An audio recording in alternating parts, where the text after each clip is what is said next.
si realmente Velázquez, por ejemplo, podríamos decir que es un artista conceptual, ¿no? No.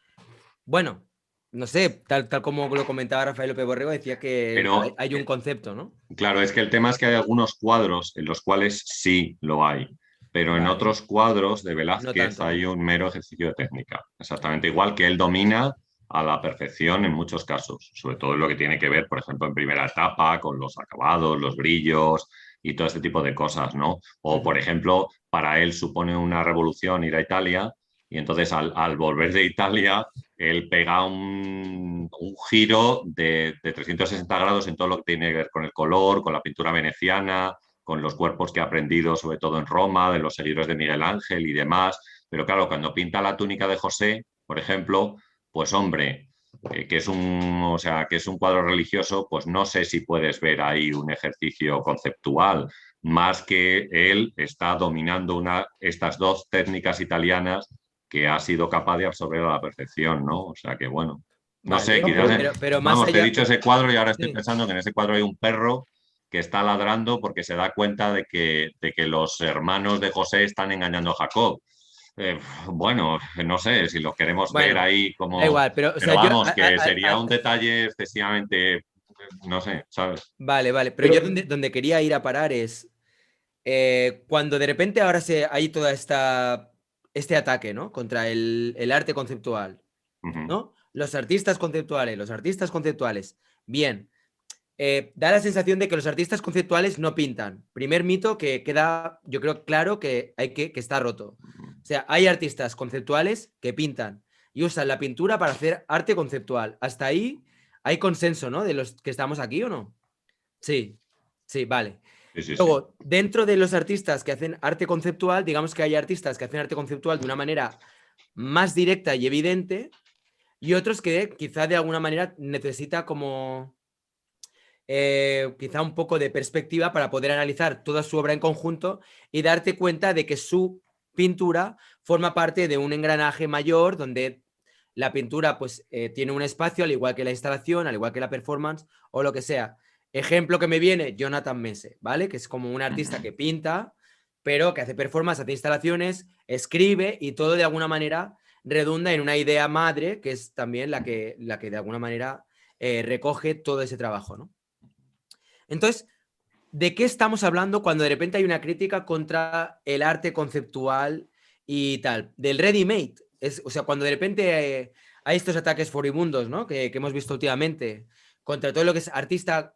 Es que eres un artista conceptual, es que los artistas conceptuales, es que, bueno, pues, ¿de qué narices estamos hablando? ¿De la caja de Orozco y del vaso de Pero, agua de sí. Wilfredo Prieto y de la banana de Catalán? No hay Pero, más. pero raritos, fíjate que el otro día que estábamos o poníamos el ejemplo de algunos artistas que estaban utilizando instalación, acompañándolo de diferentes pinturas y que nosotros hemos llamado así como pintura expandida en algún momento, y hay un rechazo muy grande de todo lo que tuviera que ver con cualquier instalación. Eso no entraba en el ámbito de una persona que parece únicamente ciega con un marco y que con las pinturas no se podían salir del marco. Te acuerdas perfectamente que era así.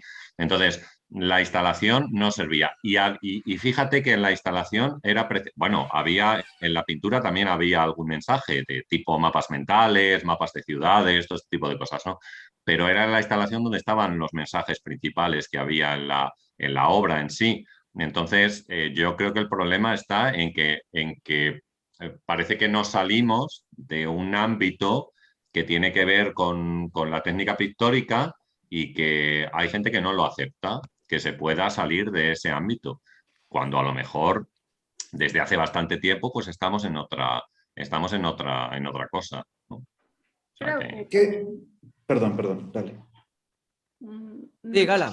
no, yo creo que, bueno, habéis hablado de este tema en varios debates también, ¿no? Y creo que lo que enfurece bastante es el tema de la falta de trabajo igual, ¿no? Del arte conceptual, ¿no? Como la falta de trabajo y la falta de virtuosismo es algo que de alguna forma irrita a mucha gente, ¿no?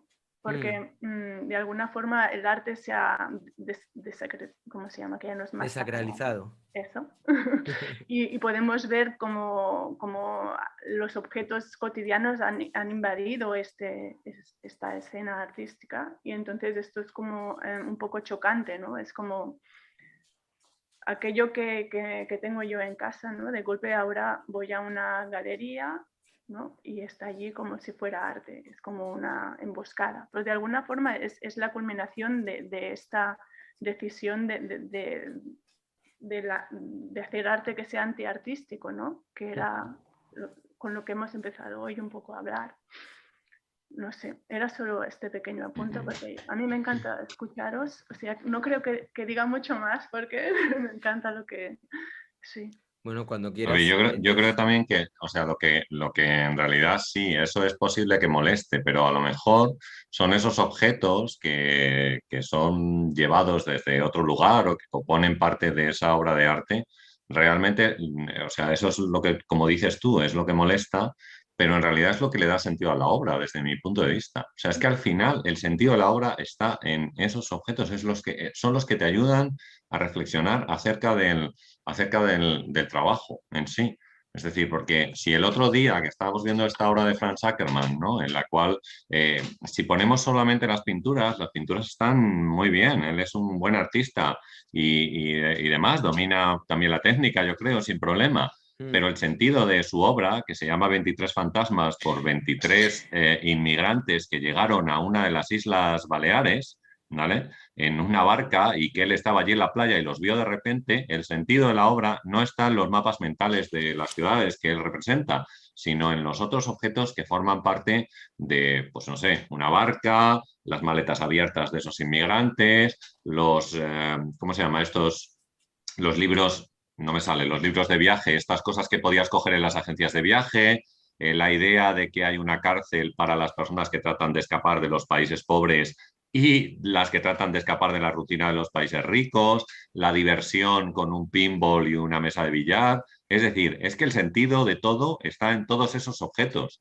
La pintura en sí se queda, pues bueno, en que, vale, por supuesto que tenemos la ciudad y los mapas de la ciudad y el recorrido de la ciudad, que enlaza un poco con estas ideas situacionistas de una ciudad para la gente realmente y todo esto, pero hay algo más, y ese algo más es a lo que yo me refiero cuando miramos la obra de arte. Entiendo que hay gente que no lo valora y que al final no le ve ningún sentido, pero pues Sí, lo siento por Es ellos, lo, yo lo siento por ellos, la verdad, que se lo es están lo que perdiendo.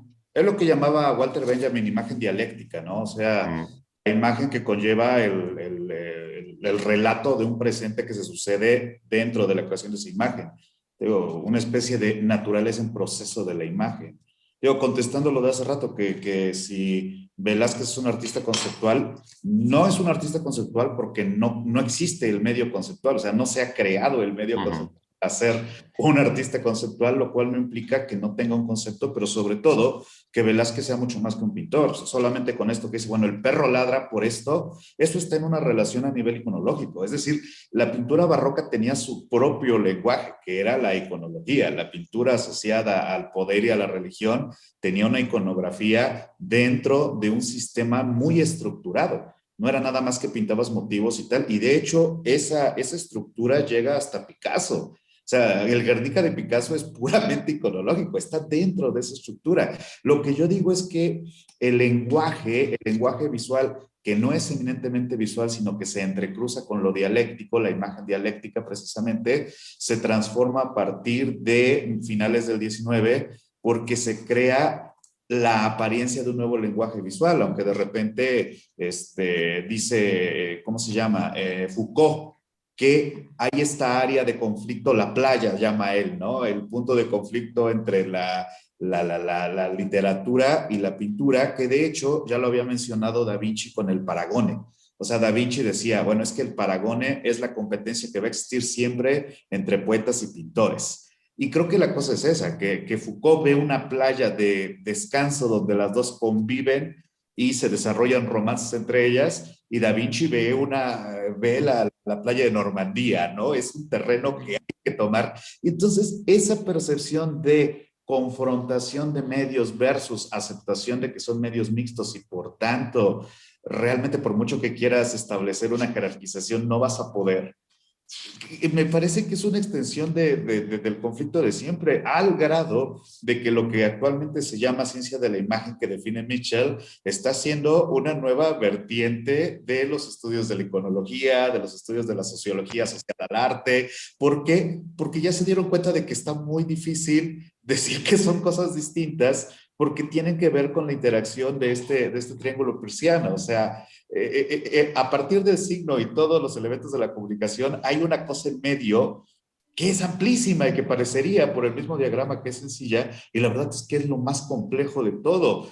¿Qué sucede en esa playa de Foucault o en esa guerra de Da Vinci? Ya sea que tomes una u otra postura, el punto es que hay un elemento ahí en el entrecruzamiento de lo dialéctico y lo visual y lo óptico y lo histórico, hace que todas las teorías de estudio de la historia del arte convivan en una nueva rama que es precisamente la ciencia de la imagen, la idea de hay conocimiento surgido de esto que aunque se puede asociar con lo demás, también se puede estudiar en sus propios límites. Digo, es lo que pregunta Michel. Bueno, ¿y cómo va a ser esta ciencia de la imagen? ¿Qué se tiene que preguntar? Ah, bueno, se tiene que preguntar cómo operan los medios, cómo opera la sociedad, cómo influyen los nuevos medios. Por ejemplo, hay un ejemplo interesantísimo en esto de, bueno, ahora que la imagen es digital, por fin se extinguió la imagen porque al final ha sido traducida en números. Ha vuelto a ser precisamente digital, únicamente datos.